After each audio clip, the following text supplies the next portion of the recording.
Assalamualaikum warahmatullahi wabarakatuh. Kami ingin mempersembahkan dokumentasi kami mengenai pembuatan amonium sulfat secara sintesis kimia.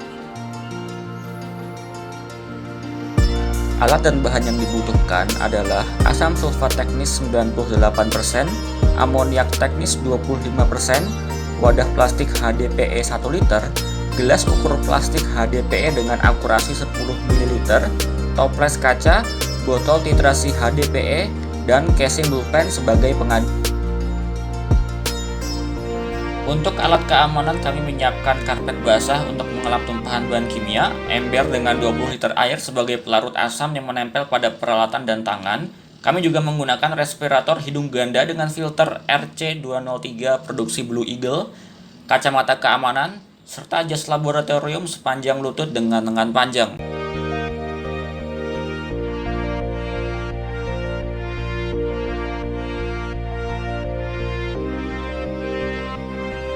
Tahap pertama adalah menakar 100 ml asam sulfat, lalu menuangkannya ke wadah plastik HDPE.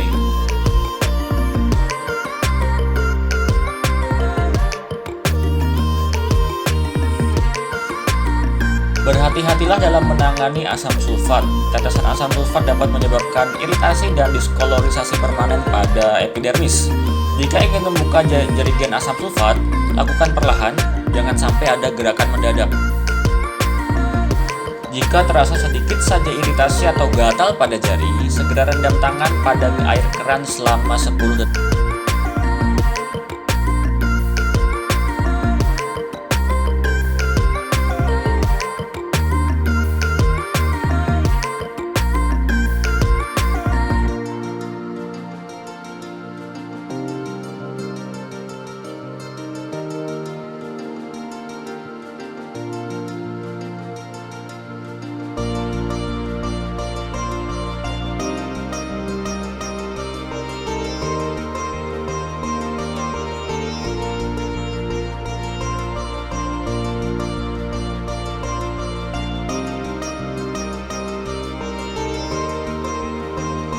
Lalu takar kembali sekarang 300 ml air keran.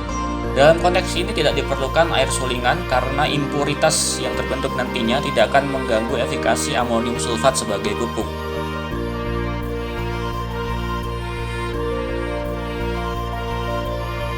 Lalu campur air keran tersebut dengan asam sulfat yang ada di wadah HDPE. Lakukan secara perlahan karena reaksi asam sulfat dengan air bersifat eksotermik. Lalu, aduk campuran tersebut secara perlahan tetapi menyeluruh. Pada dasarnya kami di sini ingin menurunkan molaritas asam sulfat menjadi seperempat kali molaritas semulanya, sehingga yang kami dapat adalah 400 ml larutan asam sulfat 25%. Penurunan molaritas ini sangat penting karena kami ingin memperlambat laju reaksi terbentuknya amonium sulfat karena perubahan entalpi reaksi ini cukup besar, yaitu sekitar minus 693,54 kJ per mol. Jika laju reaksi terlalu cepat, ledakan dapat terjadi.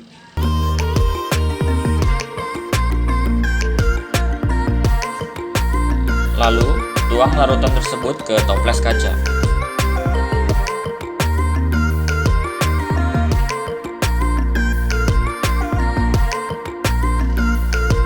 Lalu, siapkan botol titrasi.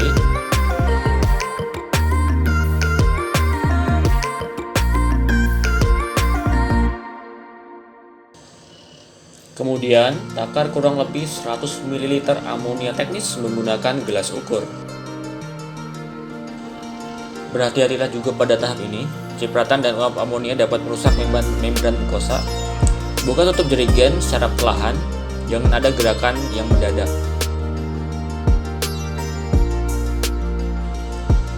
Usahakan jauhkan muka Anda dari situs menuang. Uap yang dihasilkan dapat mengiritasi mata.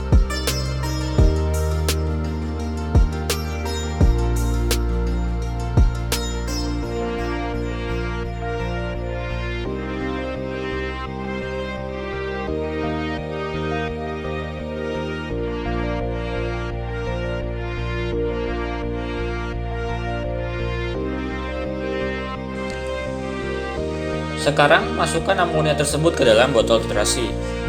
Lakukan secara perlahan, jangan sampai ada tumpahan atau cipratan. Jika tangan Anda terkena amonia, segera rendam tangan Anda dalam air keran selama kurang lebih 10 detik.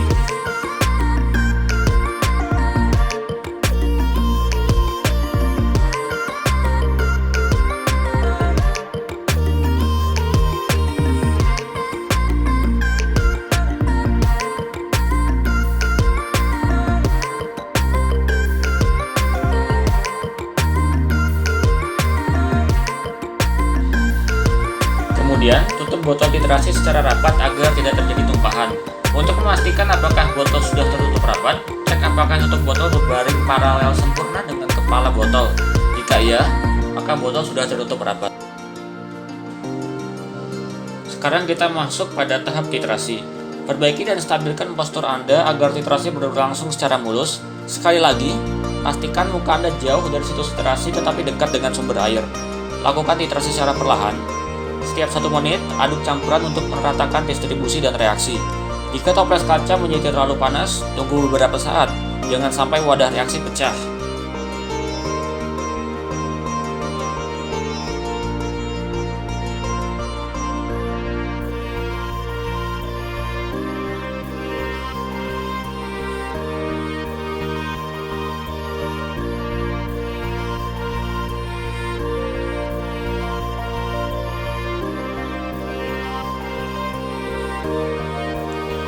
Hentikan titrasi saat amonia di botol titrasi sudah habis.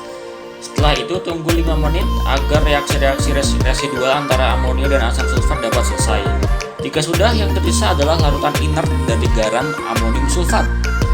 Tuangkan larutan tersebut ke dalam panci aluminium. Jangan khawatir, amonium sulfat tidak akan bereaksi dengan panci aluminium dan sisa-sisa asam sulfat yang masih ada memiliki molaritas yang sangat rendah sehingga tidak akan menimbulkan karat. Panaskan larutan tersebut hingga muncul presipitasi garam amonium sulfat yang berbentuk kerak putih yang mengambang di permukaan larutan. Jika hal ini terjadi, maka dapat dipastikan larutan tersebut bersifat super jenuh atau tidak dapat melarukan amonium sulfat lagi. Secara teknis dapat dikatakan larutan tersebut memiliki 103,8 gram amonium sulfat per 100 gram air dengan suhu 100 derajat Celcius. Setelah itu, pindahkan larutan jenuh tersebut ke wadah kaca lalu simpan pada bagian pembuka kulkas selama kurang lebih 1 jam. Yang ingin dicapai di sini adalah menurunkan suhu larutan secara perlahan hingga mendekati 0 derajat Celcius. Hasilnya, solubilitas aluminium sulfat menurun drastis menjadi 72 gram amonium sulfat per 100 gram air. Jika dihitung persentase hasil atau yield yang didapatkan adalah 30% dalam bentuk kristal. Sebagai catatan, kristal garam, dalam konteks ini garam amonium sulfat, terbentuk akibat molekul-molekul yang tersuspensi perlahan-lahan saling mengikat sesamanya secara ionik, membentuk pola yang teratur sesuai konfigurasi molekul dan susunan elektron serta muatan setiap atomnya.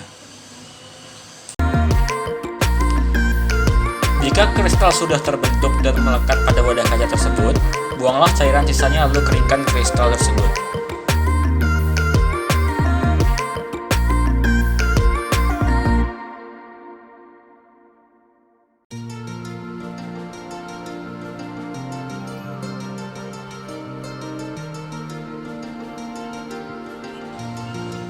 Sebagai pengotor atau bolting agent, kami menggunakan pasir kucing.